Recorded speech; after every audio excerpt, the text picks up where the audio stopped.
GBA fans, welcome back to the Week 2 Weekly Recap. My name is Jolt. Hey everyone, Gym Leader Geo here, ready to tag team this Week 2 recap with my boy Jolt, so let's get into it, bud. With a quick look at the standings, we see the Bullet Punch Club coming in here at first place with 7 total points to their name after 2 weeks of the season, followed fairly closely by the Wolverhampton Weaviles with 5 points, and Atlanta and Chicago just 1 point behind at 4 points apiece, with several coaches starting to punch in now on the points tally. So this is a really fun, exciting new way the GBA is tracking standings this season, so make sure to check out the fan document to stay up to date on the points standings throughout the season, linked down in the description below. In our first matchup of the week, we saw the Edmonton Coilers traveling to San Diego to take on the Snugglers. This battle was an excellent example of the importance of positioning in Scarlet and Violet Draft League battles. From the home team Snugglers, we saw head coach D.Rey bring a Shadow Tag Gothitelle with Choice Banded Palafin to really threaten the Coilers throughout the game, picking up 2 very important KOs. But from the visiting team Coilers, we saw impressive preparation and performance, as Choice Scarfed Rotom Mow provided momentum and proved to be a much needed check against the opposing Palafin and Rotom Wash. Galarian Slowking's Shed Shell prevented a Gothitelle trap early in the game, allowing Dell to maintain a crucial pivot around D.Rey's team throughout the game. But we have to turn our attention to the top play of the week from Dell. We saw the Tauros Blaze form coming in with a Mirror Herb set carrying the Raging Bull, Close Combat, Flare Blitz, and Trailblaze, which was just an awesome set. We saw Dell switch this in on an Annihilate, knowing that Tauros' Intimidate would trigger Annihilate's Defiant, giving Tauros the +2 attack boost that it needed to do crazy damage to D.Rey's team, forcing the switch out of the Annihilate and knocking out the Rotom Wash and later knocking out the Gothitelle as well. 2 incredibly important KOs for Dell's team to maintain momentum through this game, and that was incredibly impressive and awesome set to see. Thanks in large part to Blaze Tauros' performance this week, we saw the Edmonton Coilers snag the 3-0 victory on the road. Week 2 matchup, Calgary Flamethrowers 0-1 with Galadite at the helm, going up against the New York Empoleon 1-0 with GoldoaDragon at the helm. Calgary and New York really had a very electric tit-for-tat kind of match that was a lot of fun to watch, guys. Highly recommend you all check it out. Barely took 20 minutes for the Flamethrowers to ultimately claim their victory in a 2-0 win over the New York Empoleon. And interestingly, in a lot of ways, this match was decided by a few key plays in the first 2 turns. So from the drop, key play number 1 for me, Galdoa makes a huge read turn 1 and predicts 3 events perfectly. Let me paint you guys a word picture here. First, correctly predicts the Galadite to lead Electrode. He also predicts correctly that Galadite's going to make that Electrode Volt switch. And he predicts correctly that Galadite's going to Volt Switch his Electrode into Salazzle. He predicts all of this on the team preview screen, and that causes him to lead with an offensive Florges and click Psychic turn 1. That whole turn of events panned out exactly as he predicted, combined with his great prep of bringing an offensive Florges meant he had enough firepower to get a clean turn 1 KO on Galadite's Salazzle. And this mon was one of his primary anti-setup mons for the week. In a battle against Galdoa's Swords Dance Ceruledge, Swords Dance Garchomp, Dragon Dance Mew, the Salazzle's Sub-Toxic Disable set would have been a very potent deterrent that had the potential to really influence the pace of the match, but instead gone turn 1. And that leads to key play number 2 for me. This really decided the whole rest of how the dominoes were going to fall, and ultimately, I think, paved the way for the Flamethrowers' victory, and it came the very next turn. Following that early loss of Salazzle, Galadite knew his ability to control setup was limited, and so he kind of tried to take advantage of this opportunity to revenge kill by bringing in Quackable. Now listen, this is one of his Terra captains, but he originally had said in his team preview he was going to save that for his Electrode. But he saw an opportunity to get in, get a Moxie boost, get an Aqua Step boost, and so he Terra Watered. And thank goodness he did. Let me tell you why. Because of the events of turn 1, Goldoa had not revealed that his offensive Florges was Scarfed. Electrode outsped Florges, Scarf or not. So Galladite didn't know. And had he not terrored out of Quaquaval's fighting typing, Florges outspeeding Psychic would have brought Quaquaval into priority range. But because Goldoa wasn't able to get the damage he needed to force Quaquaval out, he was forced to sack a second Pokemon in order to rack up sufficient damage to get that threat. And wouldn't you know it, the mon he was forced to sack was Fortress, a key defensive answer to Calgary's Vexcalibur. And ultimately, because of Galladite's clutch wall breaking and terra captaining on his Quaquaval, he was able to seize an opportunity in the end game with just a little bit of luck on Vexcalibur's side and force Goldoa into a lose-lose situation. Overall, guys, incredibly close game. Huge plays from either side that truly shifted the landscape of the match. I highly recommend you guys go check this one out. It was tied with San Francisco and Wolverhampton. It was the closest scoring match this week, and it was a lot of fun. And in the next matchup this week, we saw Playmore Esports take on the Copenhagen Sawsbucks on the road. Playmore versus Copenhagen featured clutch predictions that significantly influenced the flow of the battle.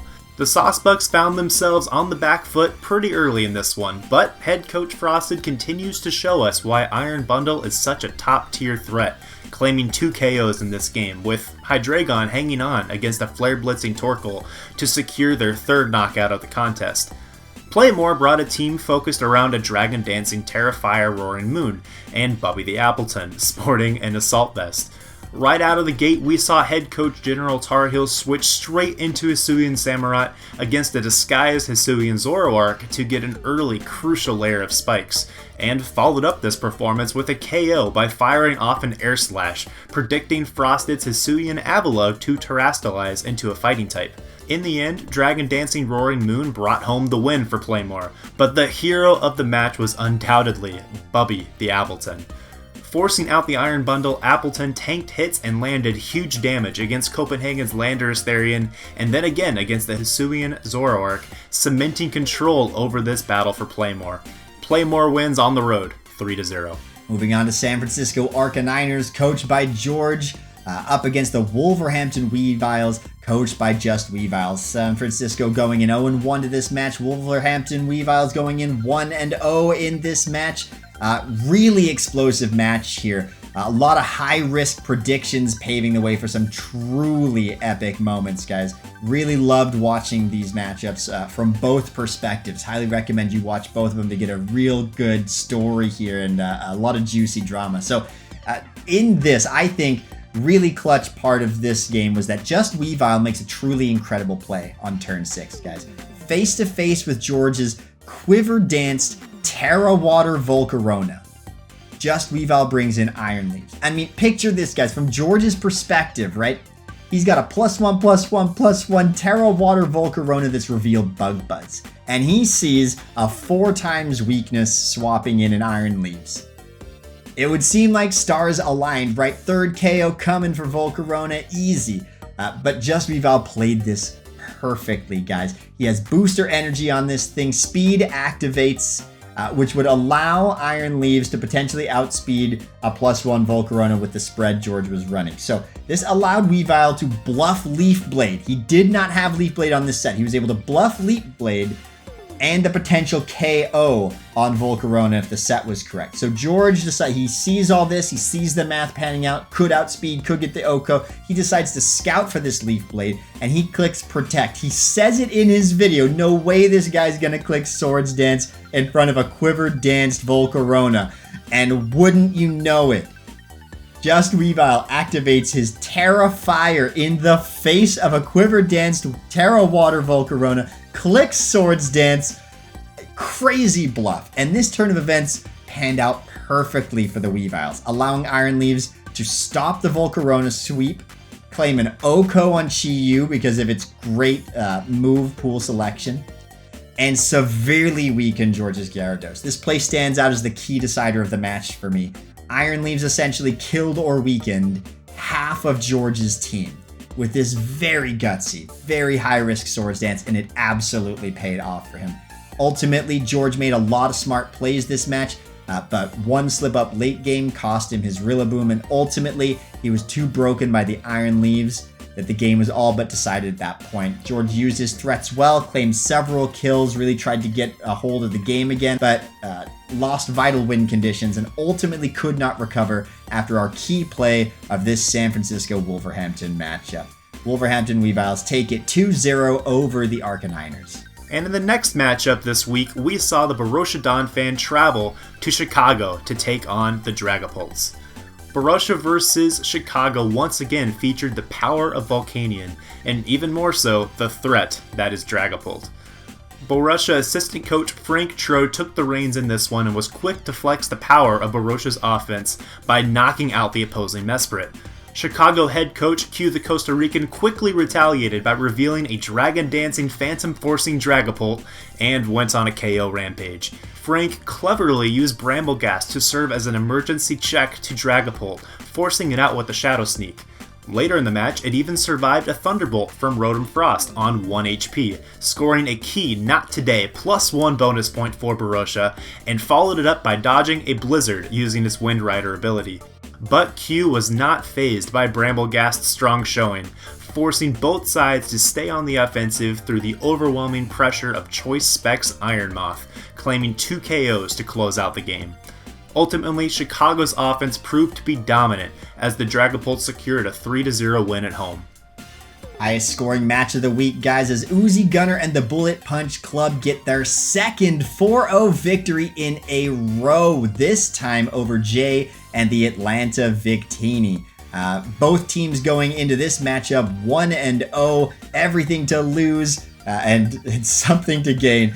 This week, the win came at the hands of some truly expert prep and battle control by the Bullet Punch Club. Unlike many of the other matchups this week that were defined by, one truly epic play, a really strong prediction, the 4-0 win over Jay and the Victinis was ultimately decided by Uzi controlling the battle with status and hazards. So shutting out any opportunity for Jay to set up, to wall break, and gradually chipping away at his threats until there was nothing left. For me, it was Uzi's Uxie and Clodsire combo that really shaped this game. Uxie bringing Stealth Rocks and T-Wave, Clodsire bringing Spike and Yawn.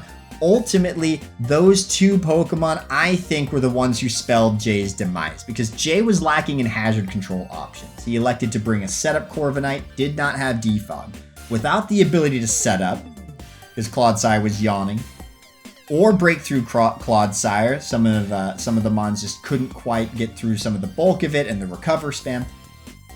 And with the cripple and chip from Uxie's hazards, Jay's team slowly kind of wasted away, and it was just ultimately too weakened to stand against the speed of Meowscarada and the power of Terra Captain Special Dragonite.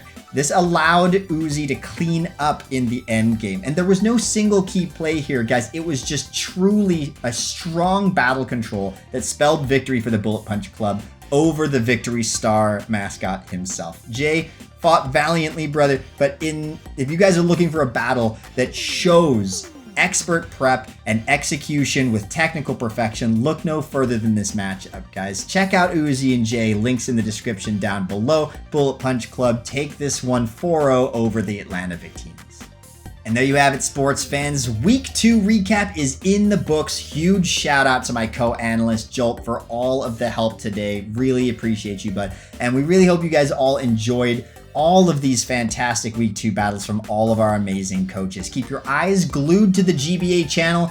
Next, we got the Week 3 preview coming out tomorrow to get you guys all hyped for the upcoming matches this week. From all of us here at the GBA headquarters, I'm Gym Leader Geo. We'll see you guys next time.